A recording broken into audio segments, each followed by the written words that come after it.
so people's critique of this movie is not being sexy, or is that sexy to Kubrick because he's such a master of controlled visuals? Like maybe he really gets off on everybody being perfectly placed and every woman's body being exactly the same.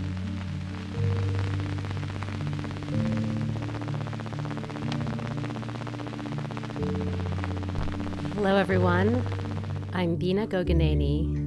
I'm a post-colonial literary and cultural critic, as well as a psychoanalyst. Today, I'm going to be speaking with Jenelle Troxell, a film scholar and professor at Union College.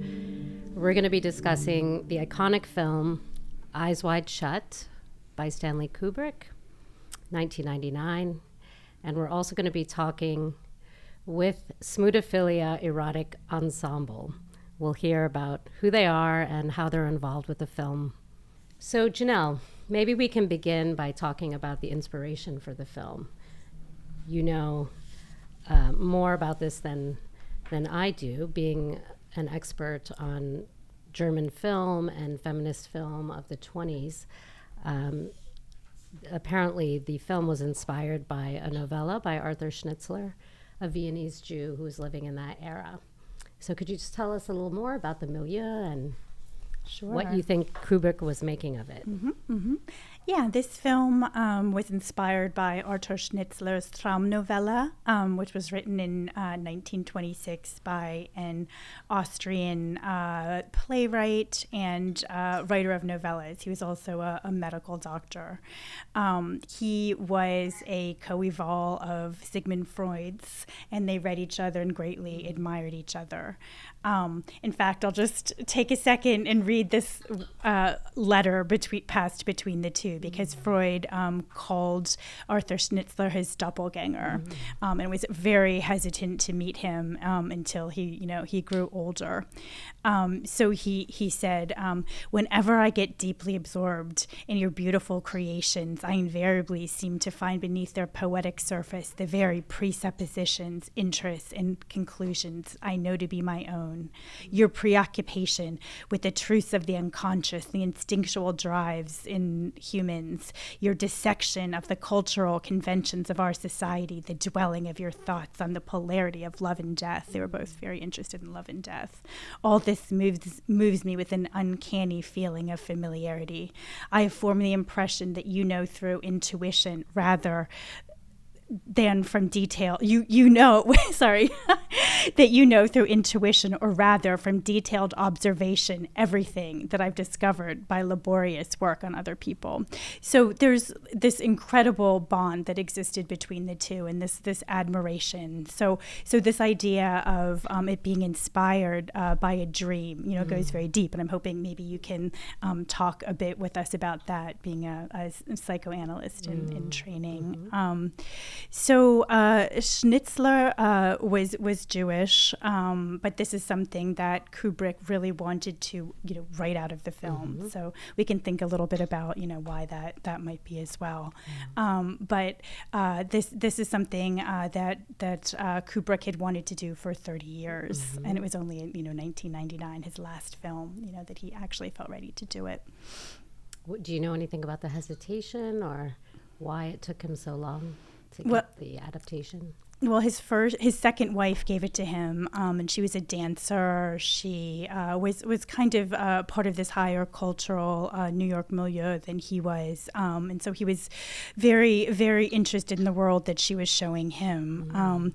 His second wife, Christiana, decided that their marriage might not withstand his doing Traumnovelle or Eyes Wide Shut. So he decided to do Clockwork Orange instead. Wow, that would be somehow lighter, somehow safer. Yeah.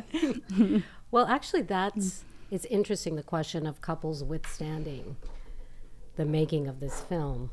So I think some things about the casting of Nicole Kidman and Tom Cruise, who were married by then, correct? Yeah, they were. Yeah. So what was going on there? I heard there was some controversy. Yeah, this was a big film for both of them. Tom Cruise was desperate to work with Kubrick and basically would have worked with him regardless.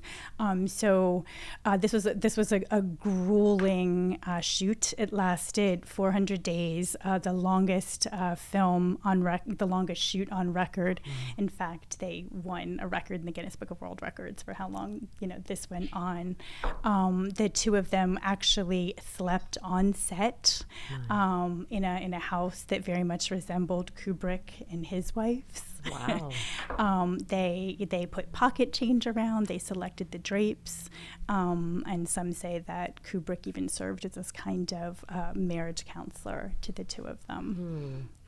So yeah, I mean, going back to your question about the way in which this relates to turn of the century Austria, one genre that was very popular at the time was the street film.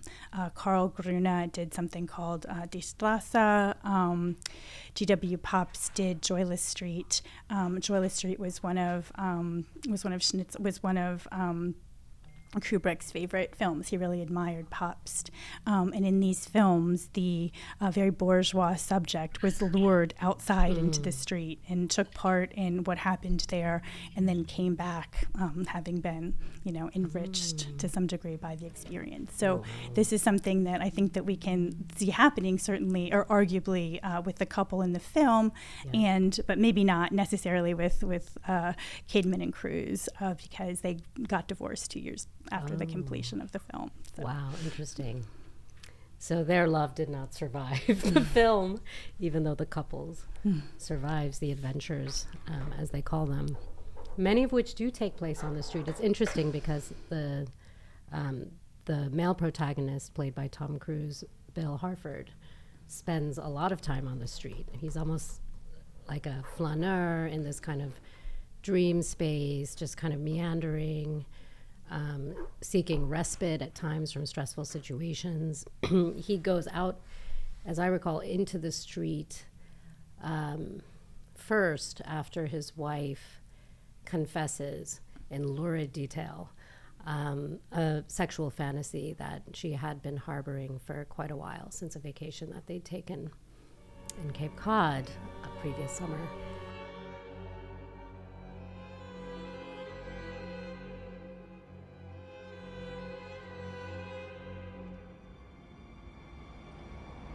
And he's really amped up at that point. And it's then that he encounters several very eccentric figures on the street. The first one was Domino, correct? The prostitute that lures him into her apartment. How'd you like to have a little fun? I'm sorry. Have a little fun? I just live right down there. Would you like to come inside with me? Come inside with you. Yeah. It's a lot nicer in there than it is out here. Which is in stark contrast to his and his wife Alice's sprawling, beautiful Central Park West apartment, and in contrast to the beautiful, over-the-top, lavish mansion of his patient, Ziegler, whose Christmas party they had attended the night before, where all the eros sort of get sparked by their flirtations with other people, the couple's flirtations.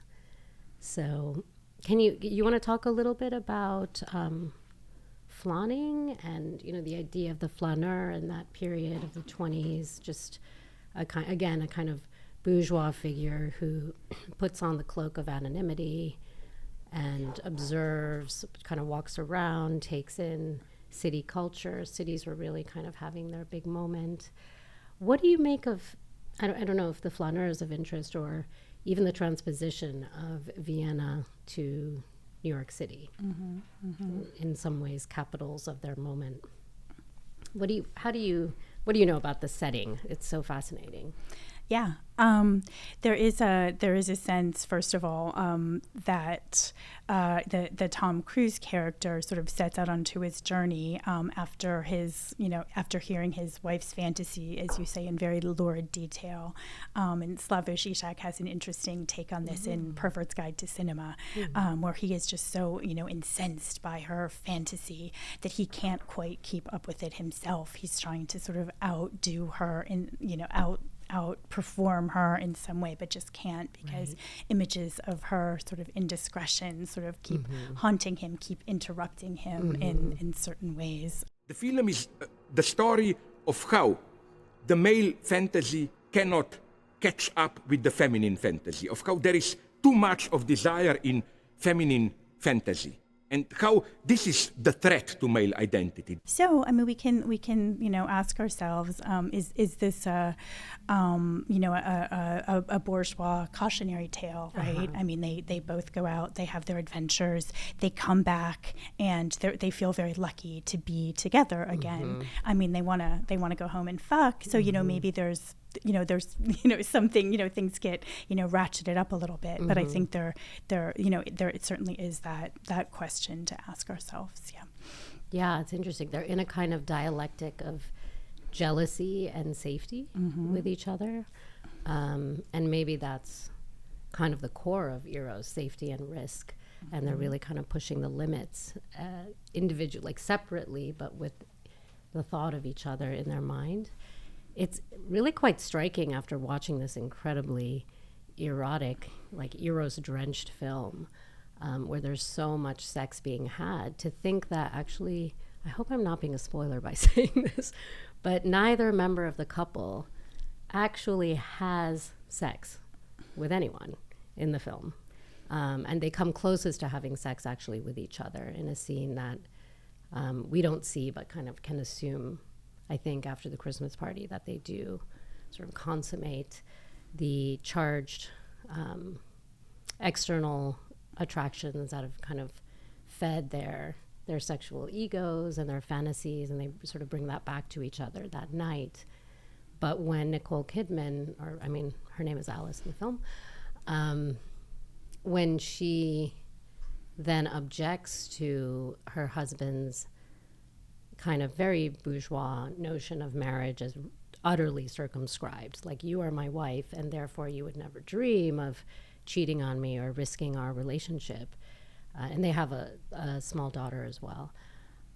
She really upends that by saying, oh yes, I would. I actually came close to doing that last summer. If I had had the opportunity, I thought for a minute I might give up all of this to have just one night with a naval officer that she just catches the glance of in a hotel lobby. So where was I going with this? About how chaste in some ways the film. Yes, it's actually quite chaste. It's coitus interruptus left and right. But that's why. Oh, sorry. That's why I'm really excited to hear this kind of more erotic music that's brought to it in some sense, because that was one of the big criticisms of the film. It was marketed in this really erotic way. One trailer just had Nicole Kidman sort of dancing in front of the mirror. Like we see this. We have this kind of connection with her outside of the marital embrace. Right, if you think back to that marriage scene where Bill's trying to seduce her, and she's like more interested in looking at the mirror lens of the camera, kind of. So yeah, that was a big critique of the film, that it didn't live up to the erotic hype necessarily.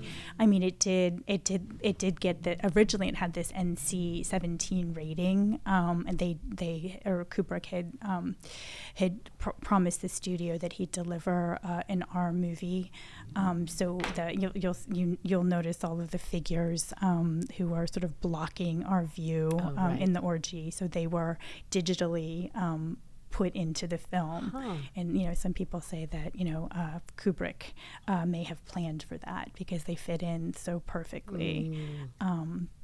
Throughout. It's quite a tableau. Right, but many people say that this is the film that could have saved NC-17 as a rating, because this is a rating that came out in the 90s, kind of to replace the X rating that a lot of films had previously been given, but the X rating had sort of been taken over by the porn industry.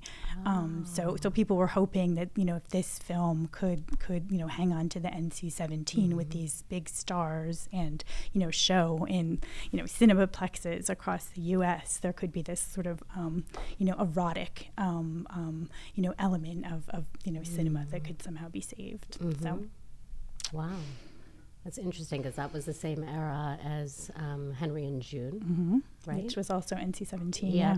And what was that film? The Cook, the Thief, the Wife, the Lover. Yeah. So all of which I kind of think of as drenched in eros, but not necessarily like genitally forward, which actually begs the question of what is eros? Do we need genital consummation for something to be erotic? How much of eros is about all the charge that feeds the coming together of two bodies? How much happens in private? I love that scene of the embrace between the couple where that Jenelle you just referred to, where Nicole Kidman is looking outward and simultaneously inward. So there's always something sort of beyond the couple.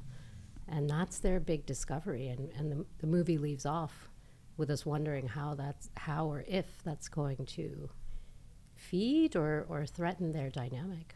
Yeah.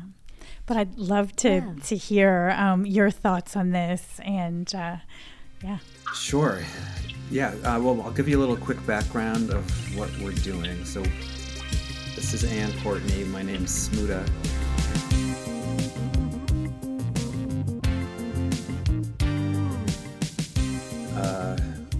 We have this project called Smootaphilia, Ensemble Erotic, where we've been removing the music from old films and then performing live our own music over the movie, but generally also maintaining all the original dialogue and sound effects as well. It's one of the nice things about today with AI technology is it's actually you can remove the original music way easier than you used to be able to do. And so, the intention of this band was it wasn't initially a movie band. It was just to try to explore this concept of erotic music live. We were asked to play at a party, and I thought it was just going to be a one-time thing, but I liked it so much that we kept going. And we started this project in the movies with Jess Franco's Vampiros Lesbos, which is this well-known 70s cult sort of sexploitation movie. Franco is sort of famous as one of the great sexploitation movie directors. And it went really well, and we had so much fun doing it. It's such a thrill to have something visual to respond to while you're making music. Do you like to watch? Do you like to listen? Do you like to listen while you watch? And so since it did well, I was trying to think of other movies that we could do, and we've done a handful now. And this one, it's interesting as a project because it's difficult to find movies that work really well with this because they can't be too plot heavy because we're playing a lot of music over these scenes, and so you can't just have a complicated plot to follow because we want it to be a musical experience as much as a movie experience. And so Eyes Wide Shut actually works quite well because the scenes are very long in general, like way longer than a typical movie scene would be, I would say. And there is a plot, but the plot's not that complicated. It's more of an emotional and psychological movie than a plot-based movie. Right. The dream aspect that you were talking about from the original novel, it incorporates well with the improvised music over top. And we have moments of dialogue coming in and out. That sort of, when the music comes in without the dialogue, I think it drops you into a more surreal experience of the movie as well. Yeah, so for this one, I guess a little more background is, so we're performing Eyes Wide Shut at Proctors in Schenectady on May 22nd. And yeah, so we were a 4-piece band. I play keyboard and does vocals, and we have Jeremy Kay on bass and Jerome Jordan on guitar. And I've basically composed a rhythmic and sound effect structure over the movie. I should also add that this movie is rather long, and so this is the Smootaphilia edit, which is about 100 minutes long. So I've actually cut out a lot from this movie just to make it a more sort of effective music movie hybrid. So we can talk a little bit about that if you want in terms of what we took out, because to answer your initial question, I took out a lot of the plot-based, thriller-based elements of the movie, and it really focuses on their relationship and Tom's exploration of his feelings about this relationship. Bill. Bill. Yes. We're just going to keep saying Tom and Nicole. Yeah, it's fun to say Tom. No, but Bill. And yeah, I mean, I guess I'm sort of drifting all over the place with this answer, but there's so much to talk about because you know we pick these movies based on their reputation as being sexy movies in some ways, but then when we do them and we really explore them, because we actually look at them quite a bit in preparation, and we're so intensely attached to them as we're performing. Like, we know these movies really well on a certain level, and you kind of learn that, yeah, this movie, is it a sexy movie? You know, maybe it isn't. For the reasons that you were saying, they never consummate, and there's so much stress around all the sex in the movie, and you're always wondering, is Bill going to have sex with this person or not? And there's always some kind of ridiculous reason why he can't. But we consider our music sensual and sexual in nature. And so it's fun actually to then put this music on top of this movie, because the original music, is mostly classical music, which gives it sort of a more staid quality, I guess. I don't know what the right word is, but it's like almost formal with the soundtrack. And we're doing a more kind of a funkier, groovier, more improvisatory approach to the music, which for me, that in the band, the music, we have a framework for the music, but we're largely improvising within this framework, which I kind of connect to what, a sexual situation is. Sex is based on this framework of what everybody's hoping to attain from the encounter, but the best sex is very much improvised and full of surprises and reacting in the moment. And so to add that type of music to a movie that, especially this movie, is so formally made, in the Kubrick fashion, I think creates kind of an interesting tension and excitement, and a way to look at this movie maybe a little differently than what we're familiar with from the original soundtrack. If that answers your question. Yeah. That's always great. Thank you.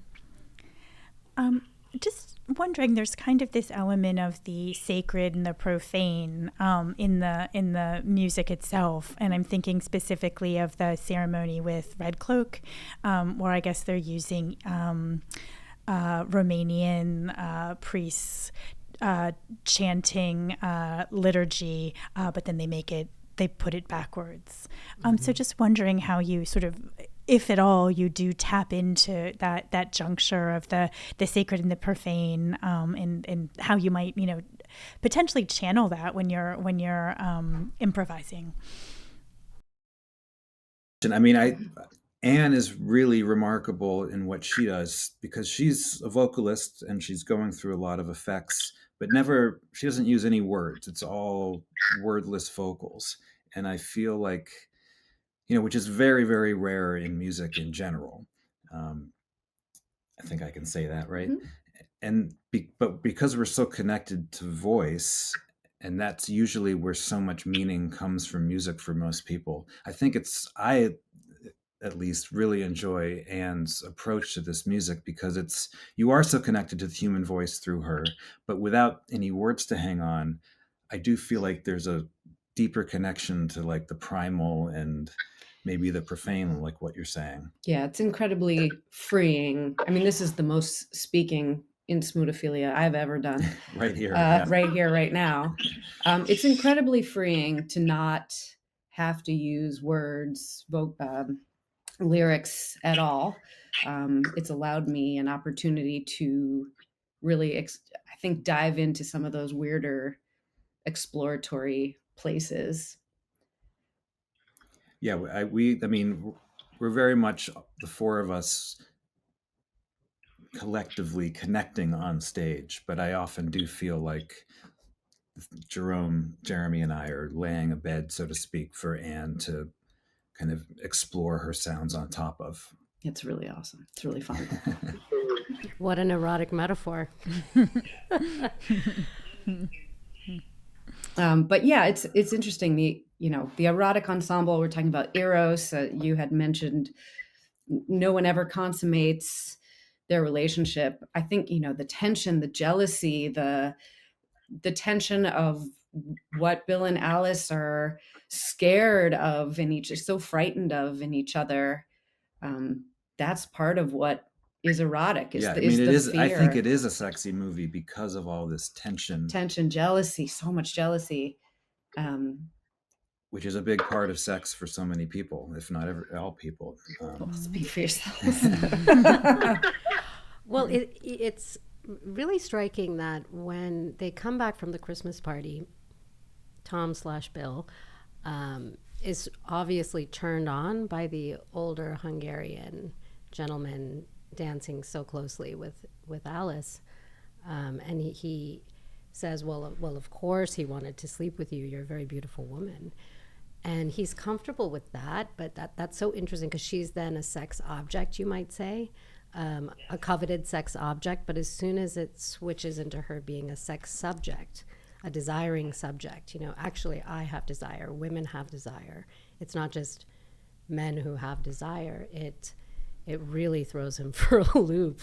And that is the catalyst for the rest of the film in some ways. That's what sets him on this whole journey. Yeah. A little too much jealousy with that fantasy. Yeah.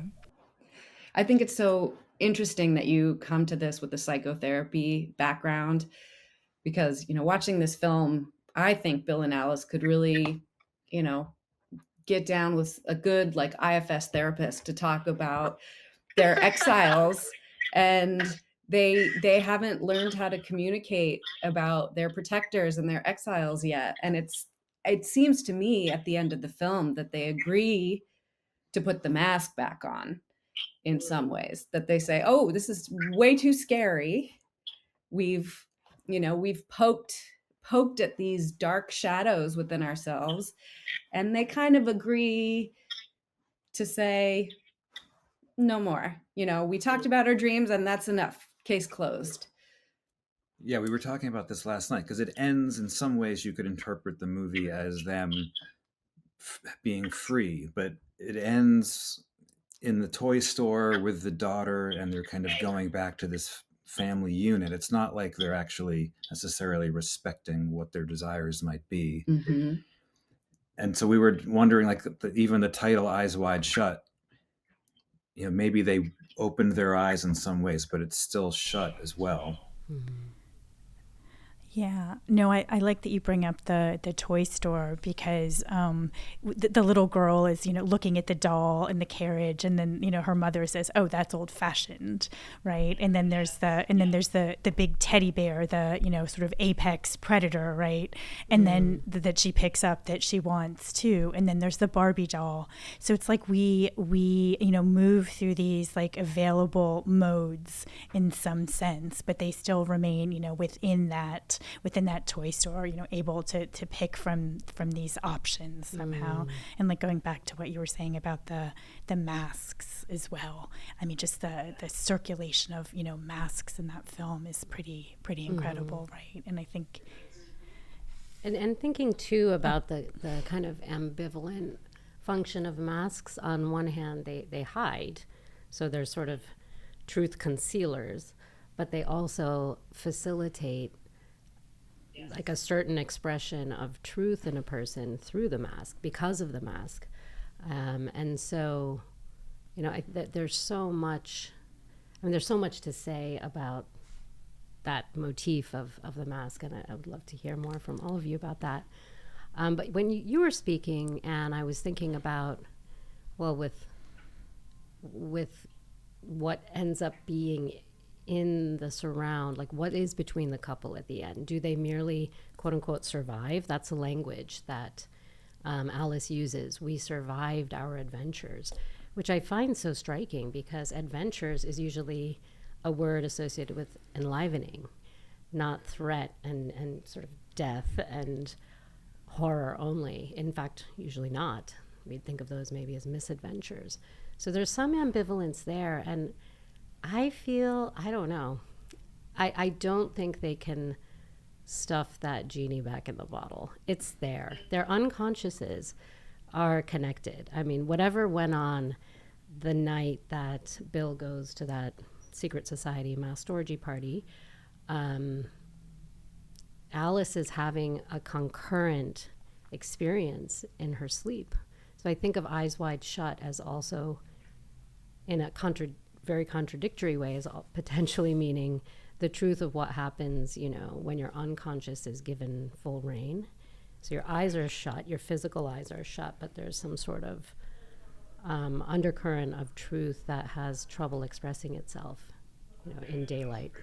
I noticed something when we watched it again last night, is in that last scene in the toy store. Talk about, there's copious symbols, right, with the old fashioned pram, and then they pass a giant mound of games, of like board games that say the magic circle.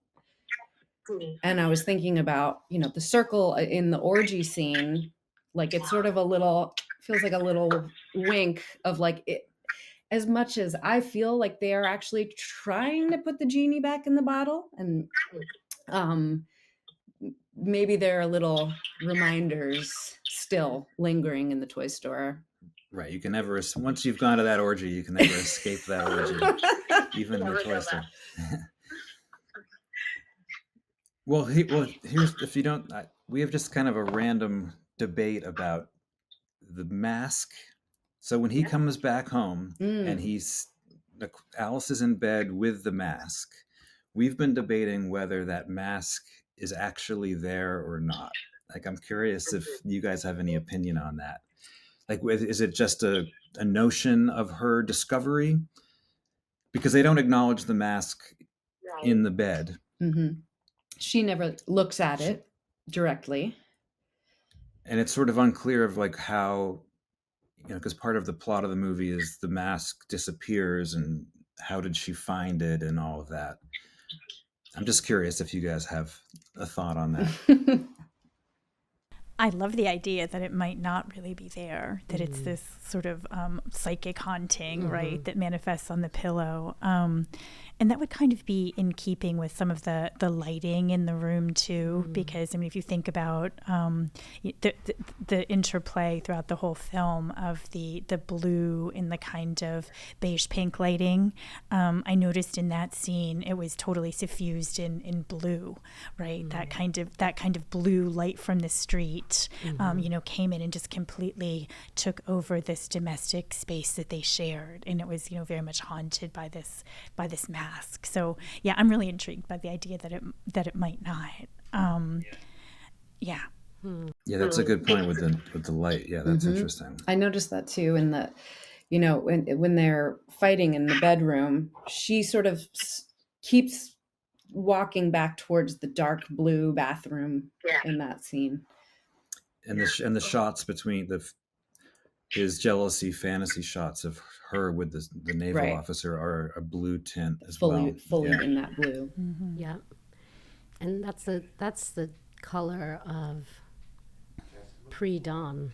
So yeah, Bina, you mentioned Eyes Wide Shut and what that might potentially mean. I mean, it could also refer to secret societies where people experience something and are not supposed to tell. I mean, this goes back to, you know, the most ancient Eleusinian mysteries that people are supposed to keep it to themselves upon threat of death. So that could also be an element. And I think one of the really interesting things about this film is all of the theories, you know, conspiratorial or otherwise, that it has spawned. So just curious if you all have gone down any of those rabbit holes and what you think about some of those theories.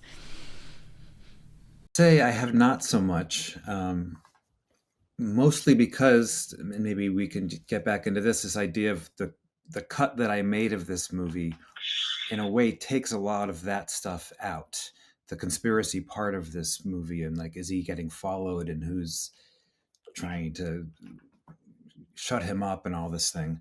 And it's focused more on the relationship and their emotional feelings about that. So yeah, I'm not the one to answer that, but I mean, I have heard a little bit about those things.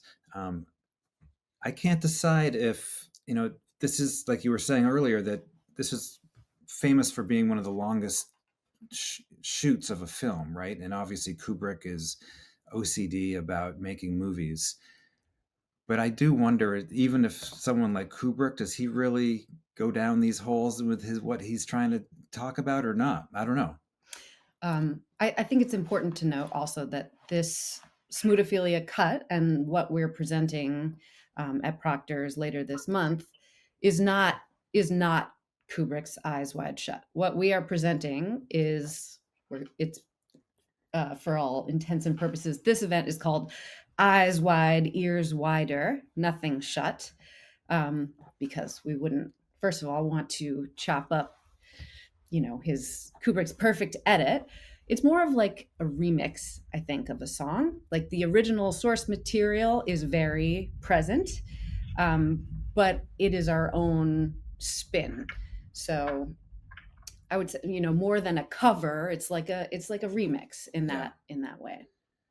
Which I'm finding kind of an interesting exercise, you know, with these movies that we all know so well. When you do cut it up like this, and it's not like we added any footage or anything, it's all the original footage, but we just removed some things that maybe focuses the movie on some things that you'd be more distracted from otherwise. But it makes you actually see the original movie maybe in a new light as well, because it is so much about it. Basically, this movie increases the presence of Alice in the film, because in the 2-hour 50-minute version, which I think is what it is, it's mostly Bill going through the world negotiating his feelings, and Nicole is hardly in there really, proportionally. But in this one, she's like the second character in the movie, so it's sort of an interesting switch to observe. Yeah. So what emerges, would you say, from more of a focus on Alice, or just the couple? Yeah. I think we zoom in on that, on the dynamics of their relationship and where the erotic charge is, and we, you know, without the other paranoias and the other almost like opportunities to create these conspiracy theories, we zoom right into the focus of this movie, which is about them, I think. Yeah, I mean, I don't know if you would want to say it's like a feminist edit in a way, but it does enhance her position in the relationship, like what you guys were talking about earlier, about basically like the woman's or the wife's sexual agency in a relationship, and Bill's assumption that my wife would never stray from me, and her being like, hello, actually, maybe I would. And that's so rarely discussed in films generally, because it's so much about male protagonists all the time. And I just feel like, it just sort of elevates her point of view more. Because the movie in the end she is the strongest character in my interpretation of it. She's the one at the end of the film who says, okay, this is what we're going to do. to move on. And Bill kind of looks like a deer caught in headlights at the end. He kind of can't believe what he's hearing in a way. Which is why, I mean, one of the reasons I like this movie so much is that Tom Cruise, like no matter what you think of him as an actor, you know, it's sort of a risky role for him because he doesn't come across as this strong hero type. You know, he's kind of a schmuck in a lot of this movie. Even though he's like this perfect doctor and he looks like Tom Cruise and he's got this amazing apartment, you know, he's sort of a schmuck at the orgy, and he's sort of a schmuck in the eyes of Alice, who's just like, why can't you get on board with me being a full woman or something, you know? I think we were talking about when we watched last night again about how he's always pulling his money out, you know, and it gains him access in so many worlds, but he doesn't have this is the one place where he doesn't really have access, that he's locked out. And I think that was really noticeable. Yeah, I love that. I mean, in fact, the first line of the film is "Honey, where's my wallet?" Right? I mean, that's how the film opens, right? He can't find it. There's this uncomfortable, you know, aspect to that. So, you know, he's always like flashing, you know, his wallet with his doctor's card or something something that gives him a certain standing in that society. And I love what you were saying about this isn't the Tom Cruise that we're used to, right? I mean, and apparently Kubrick had him do like sometimes 60, 90 takes, and then he wouldn't show him the rushes, so he couldn't really build a consistent performance necessarily. And he would take, you know, uncharacteristic performances, you know, many times. So this is a very different version of Tom Cruise, one that I think is, you know, he does a great job, you know, acting that character, that kind of emasculated character. But what's interesting is the same year that this film came out, he won an Academy Award for his performance in Magnolia, right, where he plays this like super, you know, macho version of himself. So that's the version of Tom Cruise that, you know, America wants, and so that, I think that's really interesting. And I love what you were saying about Nicole Kidman as well. And if we think, or the Alice character, and if we think about the idea of, you know, Alice being Alice in Wonderland, and, you know, through the looking glass, there's so many images of her looking through the mirror. The first time she's like really flirting with the Sandor, the, you know, the Hungarian, you know, she's like in her champagne glass, and he, you know, looks at it. It's the first time that we see her really being tempted, right? And there's this great moment when the camera like crosses the line, you know, it jumps to the other side. So we see that this whole new perspective is kind of, you know, opening up to us at that moment. And, you know, I think that that's really where we start getting into her interiority a little bit. Yeah. So I'm really intrigued by this focus on her. Yeah. And at no point is she not aware of her power. That's my sense of her. And, you know, we were discussing this.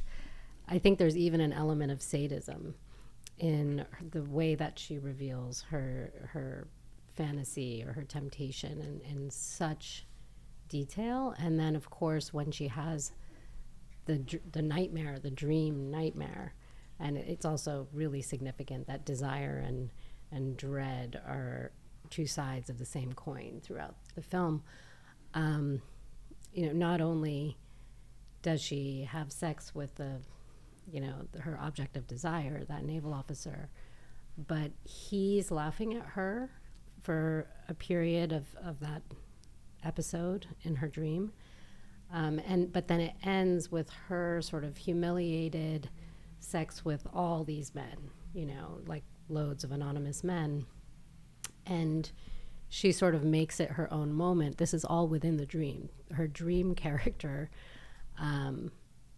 sees Tom Cruise Bill coming in on the scene, and she makes it a point to laugh as loud as she possibly can. That she says, "I wanted to make fun of you." So there's a lot of resentment in the film, not just jealousy, but resentment that gets played out between the two of them. And even, I mean, thinking about the money thing, and Tom Cruise's attempt to buy sex, you know, in one way or another, whether it's with that pair of friends that are prostitutes living in the same apartment, or essentially using his prestige as a doctor, his position to get his way into the costume shop and then the party to ostensibly buy sex. He never gets to, but it's like the only way he can think about women. And there's a strange kind of like fungibility among the women. I was thinking about this. All the significant female characters have strawberry blonde shoulder length hair. Of course, Nicole Kidman's is curly. But there's like, I watched it with a couple friends of mine who thought maybe the masked woman that sacrifices herself for him. Mandy. It turns out to be Mandy, but it could have been, according to my co-viewers, Domino. And they were like, no, she has the same strawberry blonde, straight, shoulder length hair and similar physiques, all of the women. So there's that whole idea of like fungibility, that one woman is as good as another, or that one can replace another. A prostitute can replace a wife. And of course, the wife has a dream in which she is like one of those prostituted women at the masked orgy. There's something interesting going on there around like objecthood of women, their sacrifice for men, and then her kind of tenuously holding on to asserting her agency, even in the midst of that, of the sort of economy of women. I don't know what you make of that. Maybe I'm making too much of the strawberry blonde, but it was striking. It's not a usual haircut. One of my favorite film critics, David Thompson, really disparaged this movie a lot. He didn't like it a lot, but one of the things he talks about is he thinks Nicole did an amazing job in it, and he sort of fantasizes in one of his reviews. He wishes they just Kubrick had Nicole play every female character in the movie. And I think that's maybe connected to what you're saying, that maybe Tom's out there looking for these various versions of Nicole, or seeing Nicole in versions of other women in the world. I do think that is quite interesting. Yeah, and I definitely think it's no accident, right? And it so much follows. It's first a kind of dream logic, right, where one figure sort of morphs into another, and then also this economy of women, right, where we see as Domino's lying there, there's the image of the woman above her, right? So we see the painting, we see mannequins, we see the actual women in different walks of life. We see the Barbie doll. There are all these kinds of stand-ins and substitutes for one another. All of whom have strawberry blonde hair. And interestingly enough, I read that Nicole Kidman was actually styled to look like Christiana Kubrick, Kubrick's wife, who did all of the paintings in the apartment. So there's a lot of layers there for sure. So what do you think was going on with Kubrick's artistic sublimation of his fraught marriage? Well, here we can just fully speculate. No, I do think it's fascinating that the apartment looked just like his, was very much like the apartment that he and his wife had. The fact that Nicole Kidman and Tom Cruise slept there, the fact that they made it their home for a certain amount of time.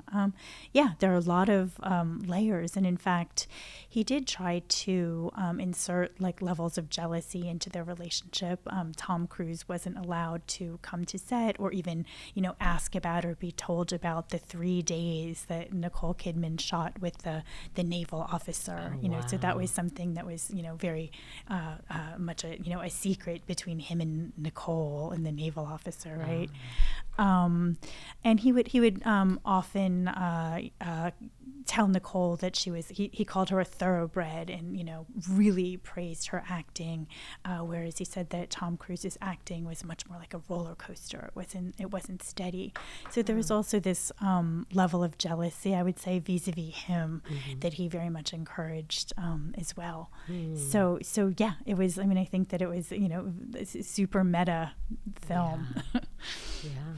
And the competition within a couple, that's another aspect. It's sort of akin to jealousy, but something beyond that. There's so much brinkmanship going on between them, especially the Tom Cruise character's out of his depth.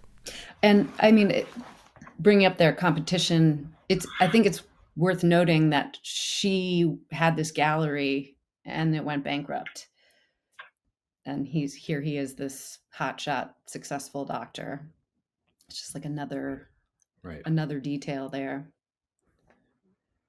One of the things that David Thompson mentions too in his reviews is that he points out that no other Kubrick movie deals with sex really in any way. And I don't know if that's completely true, but I think he said that the sex scenes between Nicole and the naval officer are the only sex scenes that Kubrick had ever shot. So I do think it's sort of interesting that for his last movie, he just fully went there after avoiding the thing that most movies are about in a way. Love and death. Yeah. Because of course he died soon after showing the rough cut. Yeah. Right? Just to the studio and Tom Cruise and Nicole Kidman after all this shooting. Yeah, 4 days after he showed it to the, I guess, Warner Brother executives. So there are a lot of theories about, to what extent this, really is his film, and if he would have made a lot of changes. So, yeah. Wow. Yeah. Huh. So something that, we've kind of been circling around is this idea of the layered reality, and I was thinking too about the throwback or the reference to Schnitzler and the 20s and Freud, the surrealists who were constantly playing with that question of what is real, how do we understand, quote unquote, what happened? The Ziegler character was sort of an add, like a sort of modification of the Schnitzler story that links the Christmas party, sort of links different worlds. But I haven't read the Schnitzler novella, but I think you have. But supposedly it's sort of things are left a little looser. And so the explanatory framework, which is also interestingly the framework that uses words, which is why I think it's so neat that your score and your singing does not employ words, which allows for this kind of multiple reality to just kind of percolate.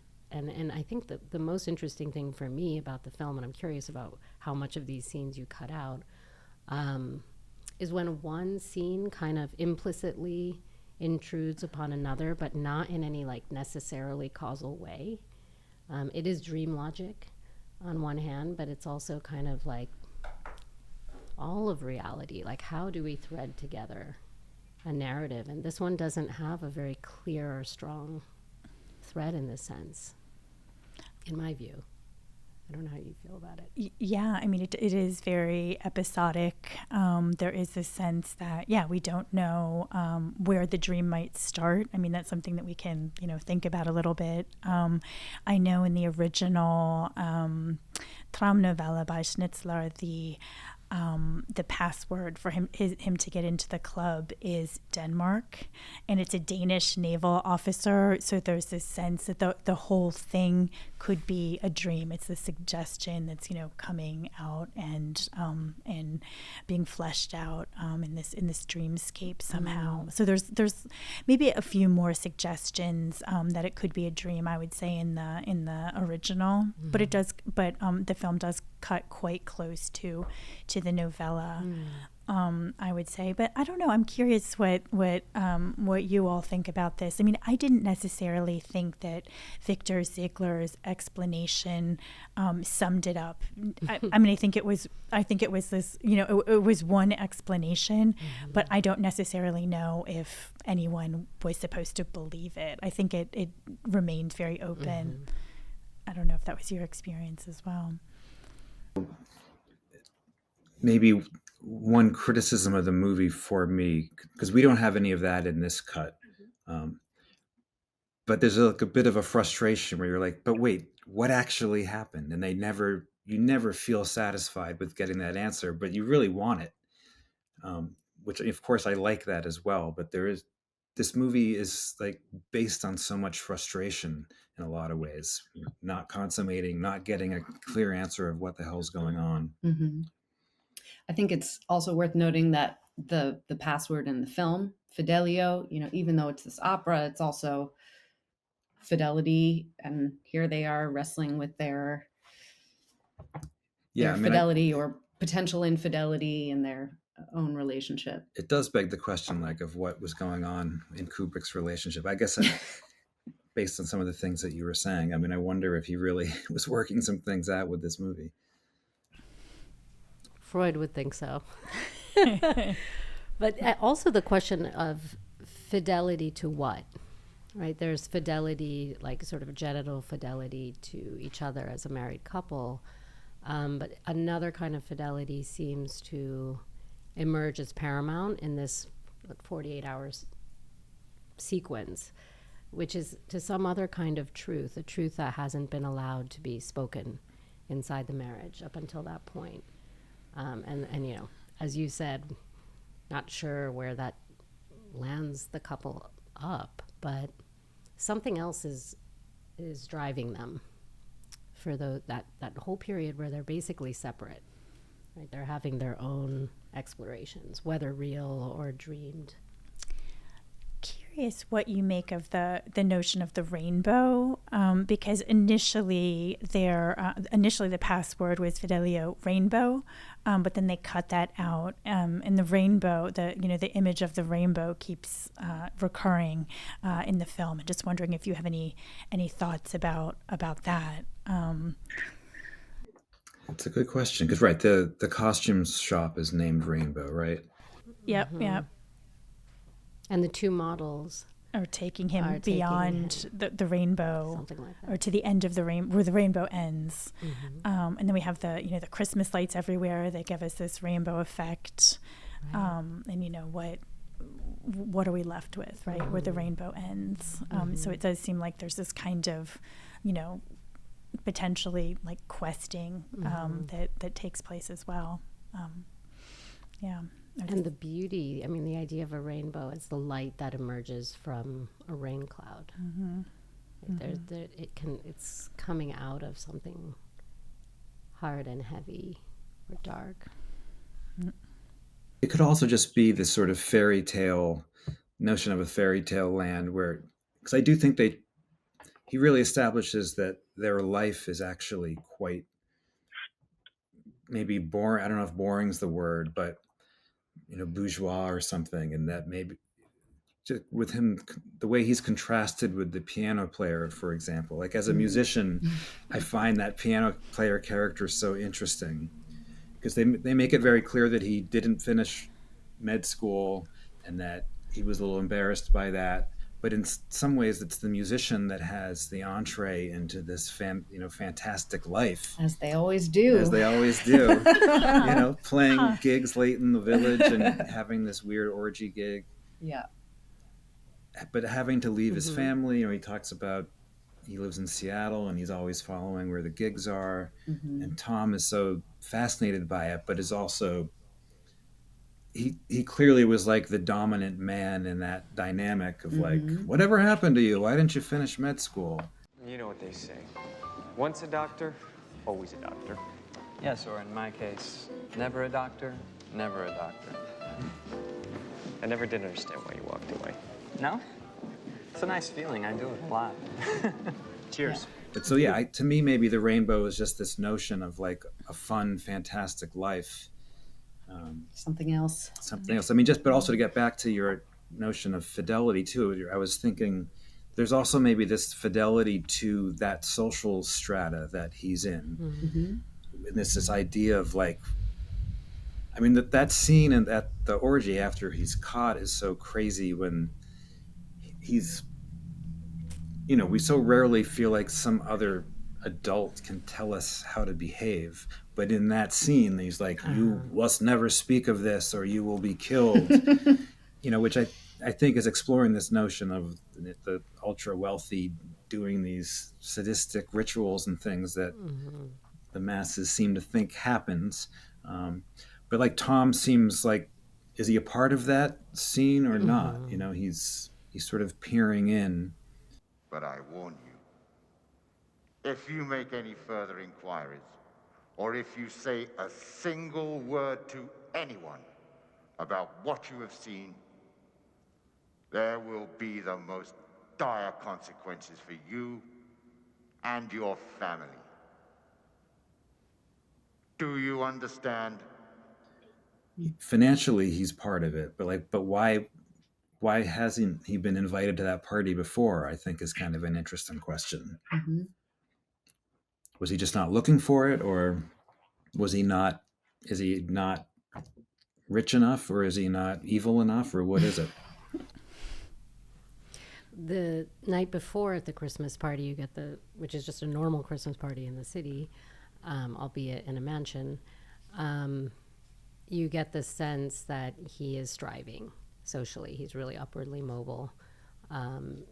Even his wife asks, why do you think Ziegler invites us to these parties every year? And he says, well, this is the perk for doing house calls as a doctor. So he's working whatever capital he has. And, as you said, Jenelle, the constant flashing of his badge, I was calling it a badge throughout, as if he's, police. I'm a doctor. How many times does he do that to legitimize and get entree? He has worked and he's made money, but he clearly is not on the A list of that secret society. Mm-hmm. Yeah. And I'm just going back a little bit to some of the questions about, the secret society that he doesn't have access to. I mean, what is that? I mean, is it that he isn't rich enough? Is it that he doesn't have, roll deep enough and sort of in the with respect to the powers that be? So there is a lot of conversation about this film's relationship or pointing to the Illuminati. The ball scene did take place in the Rothschild mansion. And they were known to have costume balls. One was a surrealist ball. I forget what some of the others were. So, it is pointing to some things that, going on also in Kubrick's milieu that he maybe himself wasn't exactly part of either. And of course, a lot of people are now talking about the similarities of this film to, what's going on with Epstein in the recent suicide of Virginia Jeffries, who said that she would never commit suicide. I mean, not that I can weigh in on that at all, but it is something that has certainly captured, the imagination for many generations, like having the sense that there are these this echelon of society that most of us thankfully will never probably gain access to, except for the musicians. but they have to be blindfolded, even though they can, what did he say, peek out and still see somehow. So yeah exactly. Also the destruction of women, I'm curious about that. Like we see Mandy come close to overdosing, and then we finally see her laid out dead in a morgue. And she's the one who offers to sacrifice herself for Bill. Domino is diagnosed HIV positive, which in the 90s meant something much more dire than perhaps it does now. But, they're just... that's such a kind of through line. Like death is lurking, but it's lurking around women. they are the sacrificial victim in some way. Yeah, I don't know. I'm reminded of a line by Edgar Allan Poe from Philosophy of Composition, where he says that the death of a beautiful woman is the most poetical topic in the world. And so here we have this everywhere. I mean, there's, there are paintings. We have an image of Ophelia at the end when he goes into the cafe at the very end of the evening. And when Domino is lying there, she's almost like a Sleeping Beauty figure, right? I mean, she's pulled out almost in a coffin, and it looks like he's like leaning over her, about to kiss her or something. So there is this idea of the death of the beautiful woman kind of propelling the narrative, and they keep circulating. Right. Yeah, you're absolutely right. Yeah. But then we have the Nicole Kidman figure, the Alice figure, who you all focus on a little bit more. So yeah, it seems like she finds a way out somehow, potentially. Interestingly, she kind of goes all the way in, and maybe that's her way out, and that's a sort of psychoanalytic premise in a way. That liberation happens by actually reckoning with our darkest, what Freud called the dark continent, the unconscious, really exploring what might be there, however scary. Her dream and her fantasy are so elaborate and visceral, and you really feel like she's gone through an experience that's far richer, deeper, and more terrifying than anything Tom Cruise comes close to, though he's ostensibly with actual, quote unquote, like material reality and bodies throughout his version. I mean, maybe not, but to the extent that it's depicted in like the coordinates of time and space that we're familiar with, East Village, etc., West Village. Yeah. And I think it's so interesting that there are these commedia masks, which are about archetype and all these characters that are our original art. This is where theatrical archetypes come from in theater, and to watch these characters sort of embrace these or express themselves through these archetypes, of Bill as wealthy doctor, or it's interesting also that he's the one that's exposed in the scene. Like you feel it very viscerally when he has to take down his mask. Right. Yeah. No, I love the circulation of masks in this film, and it's something that you mentioned before, Bina, that somehow the masks also allow a certain proximity as well that the characters otherwise wouldn't be able to achieve. And I'm thinking here also about the plague doctor mask, right? That enables the doctors to go closer to the patients and not sort of breathe in the miasma. They'll put flowers or something like that, and that's the doctor who approaches the woman who sacrificed herself for Dr. Bill. So we have that plague doctor mask, which I think is really, really interesting. And then also the figure of Domino, and Domino is also a kind of mask, the domino mask that people wore at the for the Venetian carnival. So that, and then I also read that the mask that Bill wore was molded or cast from the face of Ryan O'Neal, really? who was Barry Lyndon in an earlier film. So there is, and he's also this sort of blank figure who moves through things somehow. So it's a really interesting commentary. Yeah. By contrast with all the masks, I was really moved by one of the more intimate moments of the film, when Domino and Bill sort of have their very slight, slow kiss, and there's jazz music playing in the background. It's very romantic, I found, and like very tender, and the shot is it's such a close-up, and it's it doesn't lead to anything. It's one of his many coitus interruptus moments. But there's something, I don't know what to make of that. You know, here are two strangers, absolute strangers, that met on the sidewalk.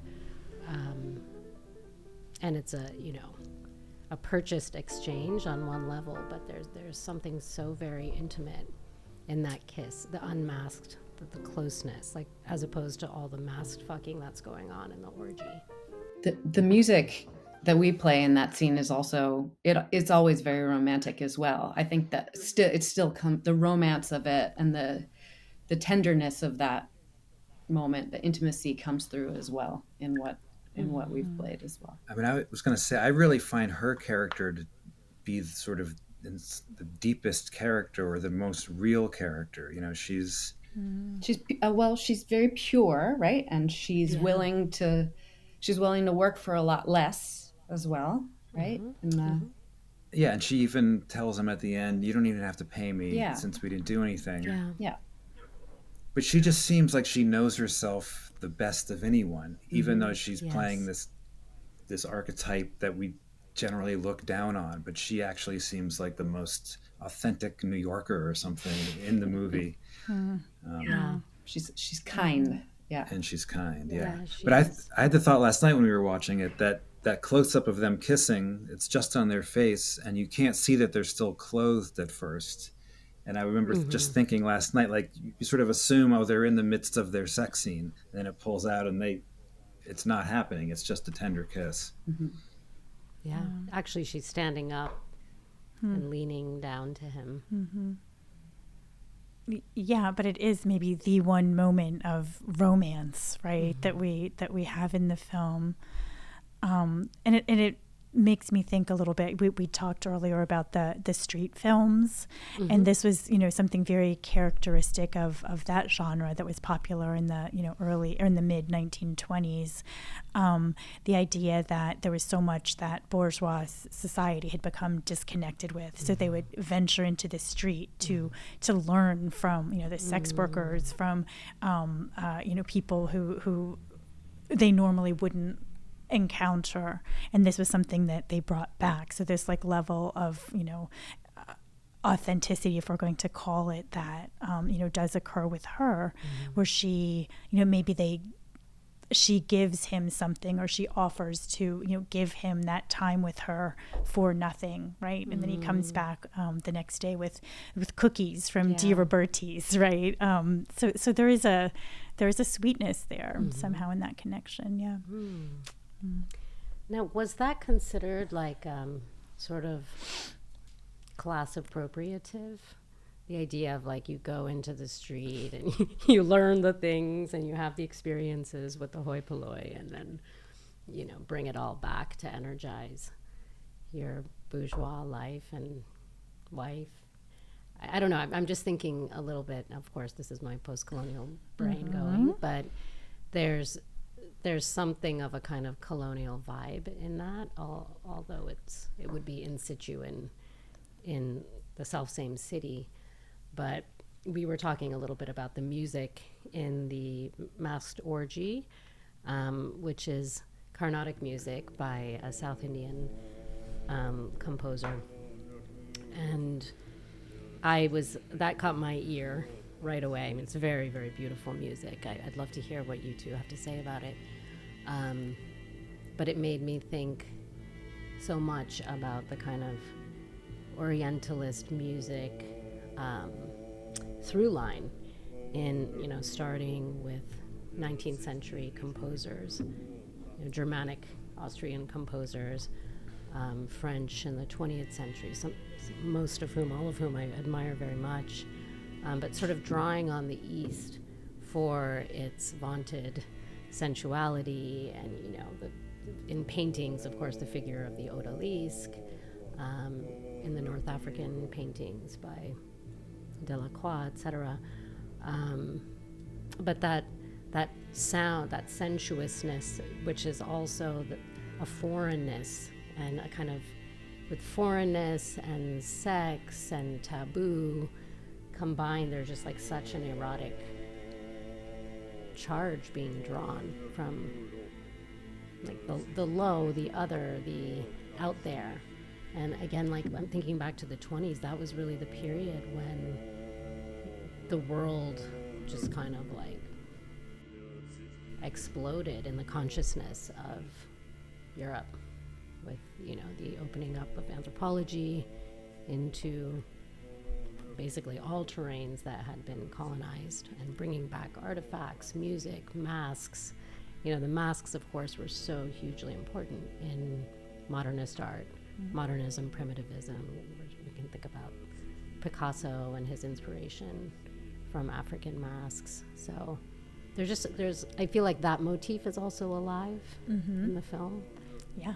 And even Sandor, right? Right. The man who tempts her, and Milik. I mean, I'm not exactly sure where he's from, but there's something of the Eastern there. Yes.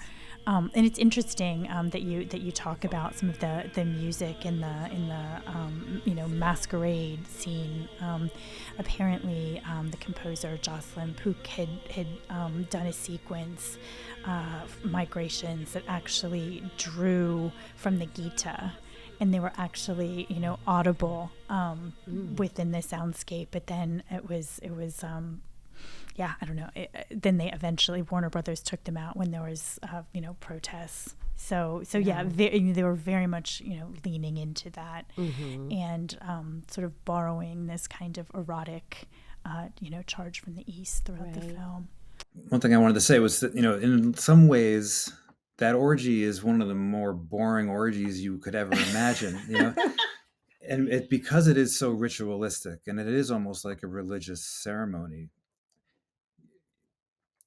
So people's critique of this movie is not being sexy. What I've been wondering, was Kubrick not trying to make that orgy sexy, or is that sexy to Kubrick because he's such a master of controlled visuals?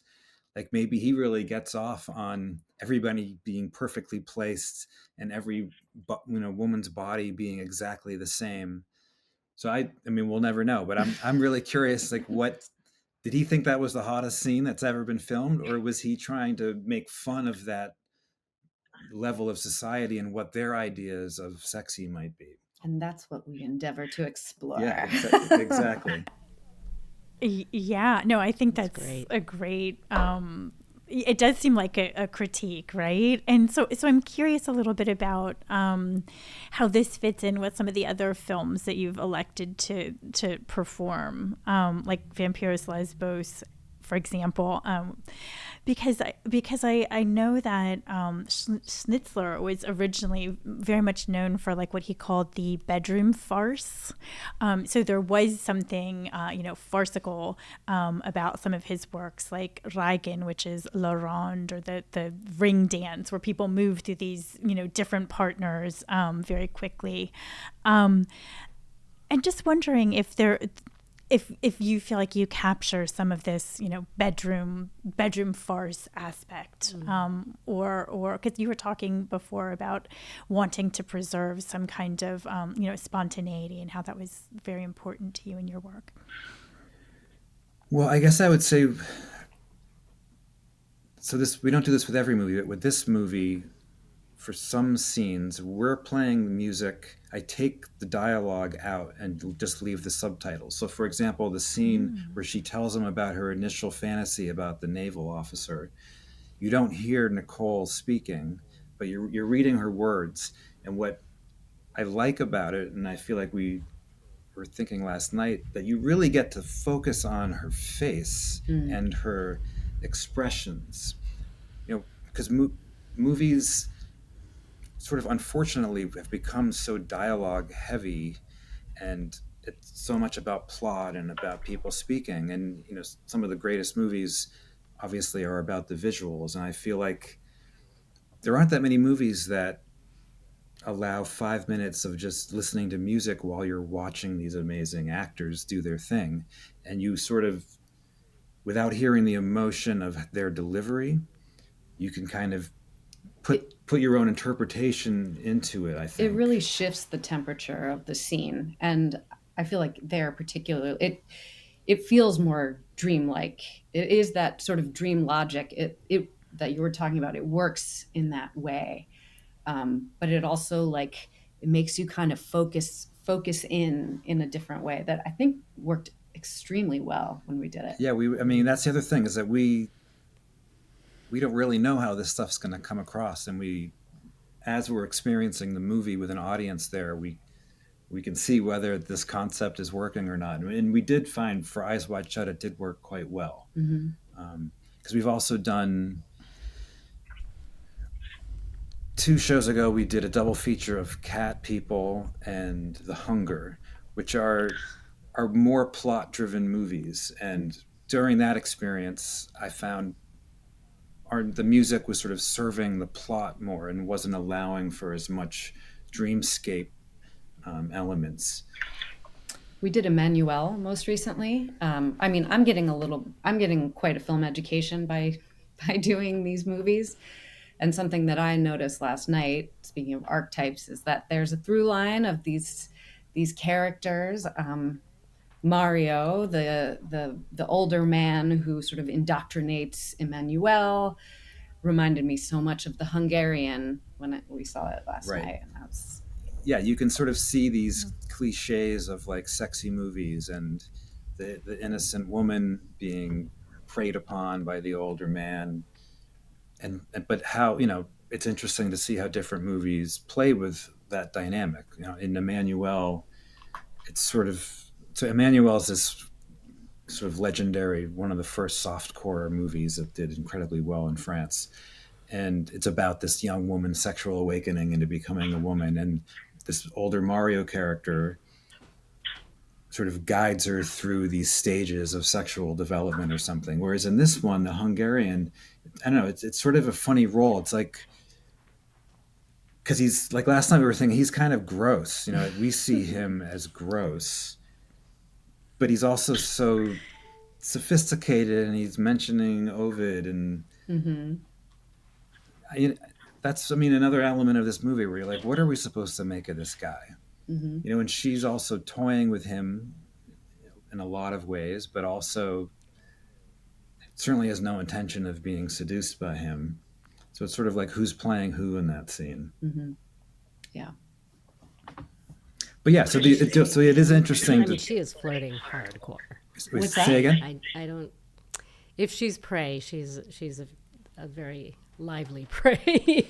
At the end of the dance, she says, "Not quite yet," or something like that. She doesn't say no to him. Not just now. Not just, yeah, something like that. Yeah. She's sort of sending up marriage a little bit already. Because she waves her ring, because I'm married. And she's talking in that very strange way. I'm glad that you deleted her voice for the previous sequence where they're smoking the joint and she tells a dream. This was one of my really kind of like puzzled moments in the film. Why would Kubrick have directed her to sound just so strange? Was it to mark inebriation in both scenes? I think so. That's it? She's over the top. Yeah, it seems like, it's not how people act high normally. I don't know. Maybe some people do. Yeah, that was an interesting choice. It's a lot. Yeah. Very slow. Very slow, deliberate delivery in both inebriation scenes. Yeah. Took her time with those words. Each and every one. But no, I am very glad that you took out some of the language, because I feel like so many films are so dense with it. And I think that what we're really craving in this film is just some time to look and, project our own, thoughts about what's going on onto the screen, our own fantasies about things. And I'm very eager to sort of watch it with that kind of space. For sure. Curious to see what you think, because part of me as a film buff feels like it's a little scandalous to cut up a Kubrick movie like this. And the initial impetus was just that to do a 3-hour show in New York at a club is just not realistic, really. But then the more I did it, the more I realized, oh, actually, this is actually a part of the creative expression of what we're doing, is to put our own spin on this movie that way. Remix it. Remix it, yeah. Yeah. I can't wait to see which scenes you keep in and which you. It's funny. I was deleted. so panicked about it for a while, and then when I started to do it, it became very obvious what should go and what should stay in. Once I realized it was just focusing on their relationship, it kind of pretty cleanly cut from then on. So which of the sort of extramarital dynamics seemed to you to feed their eros, and which seemed kind of irrelevant or like gratuitous? I took out the big scene in the costume shop, which to me seemed to be more about Tom's experience than his connection with her. But like the prostitute scenes are in there, obviously the orgy scenes are in there. You took out the whole the house call. Yeah, that initial house call that gets him out of the apartment.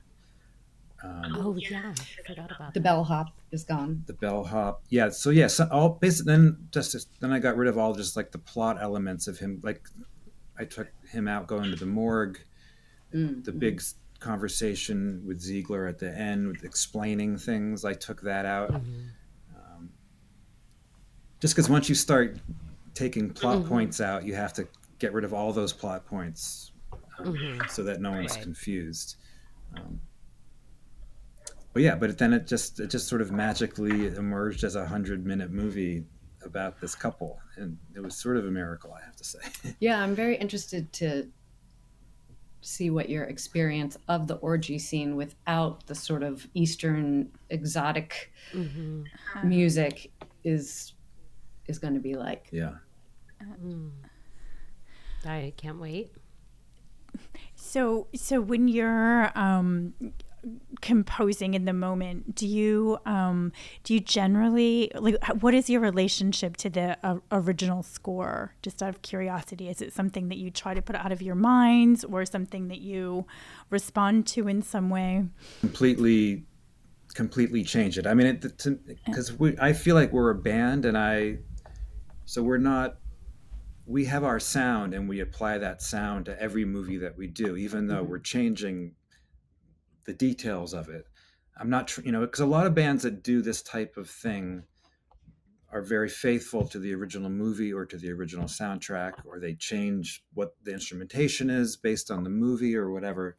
And I like this idea of we are really putting our distinct stamp on all of these movies, which I think is interesting. At least for us, it is to like apply our sound to these different notions of eroticism.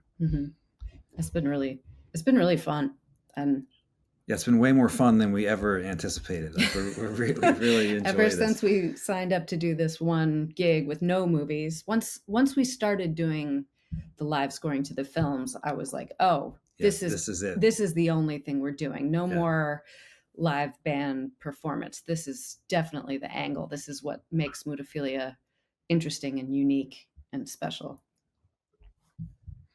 And that's fun. The other element is it's fun to then hear feedback from people about these movies. It's because usually you go to a movie and you exit the theater and you never talk to the stranger in the crowd about what they thought of it. But like we actually, like we've been recently doing them. We do a monthly at this venue in Ridgewood, Queens, in Brooklyn, near Brooklyn, next to Brooklyn, called TVI. And there's a bar there, and we put an intermission in the movie so that you can go get a drink in between, the first and second halves of the movie. So there's like, it sort of spurs this notion of conversation about a movie afterwards. And it's such a fun part, especially, sexy movies that now most people watch sexy movies at home, but to like experience sexuality in public with a crowd in a darkened room, I think is really interesting for everybody. Not just you. Not just me. So what have been some of the reactions? That's what I was so curious to hear. Like, what have people said about sort of new takes through your music and through this collectivized experience? So Smoota has a friend who has studied this movie a lot from an academic perspective. So maybe you should talk about what he. Well, you remind me. So he teaches an essay about a critical essay about the film. He's very enmeshed in this work of art, and so he was getting a fresh perspective of the film, and he said it made him realize that that we cut to the core of what the film was about, and that he only cared about the experience of the couple, and he was excited, and he seemed to really like it a lot. Yeah, I was pretty nervous to hear people's feedback after this, because one of her best friends is a big freak for this movie, and I just so didn't want to disappoint people by taking out their favorite scenes, because all these scenes I took out, they're obviously really fun, amazing, incredible cinematic scenes, and I worried that people would say, but what about the but we didn't experience that. Yeah, we're finding people are pretty flexible, even just hearing new music over these movies. I think it's, movie culture has changed so much, and everybody streams now, that it's just kind of cool to have a different type of theatrical cinematic experience as a way of because you could never do this at home. And I think that people are maybe a little hungry for that, to go back into a movie setting that way. No, I think that's so amazing. And I do think people need to commune with one another and need to come together and have conversation and to have experiences and to just feel being in a space together. And I think it's so crucial. So thank you for providing that for all of us. Yeah, I never guessed it would be an element of this project, but it definitely is. It's cool. Yeah, I've learned that I can absolutely trust Smoota's artistic impulses. Smoota and I have lived parallel lives as musicians for 25 years and only met a couple of years ago at our local YMCA swimming pool. And there's something I feel very, there's no trappings when you're wet and you're in the cold fluorescent lighting of the pool. It was a really cool way to meet each other. And when he said, I have this crazy idea for a musical project for us, and it's you like moaning erotically over, it's a little bit terrifying. But through the past, couple of years, I've really learned that his artistic impulses are usually excellent and have, led us very cool places, like the Proctors Theatre in Schenectady. So that's so exciting. I was thinking too about the role of music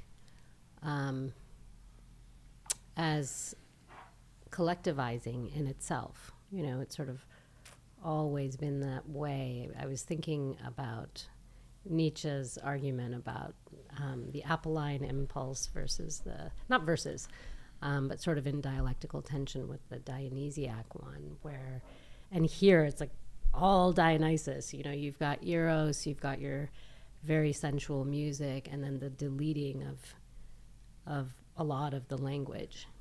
So I can imagine that it really draws your audience in, and also draws the unconscious in, which is really kind of like, I think, sort of the main character of the film, in some ways. Like what's down there, what's animating people to act out these crazy, unprecedented impulses, and what's also connecting people. Like the couple is pretty much having their own.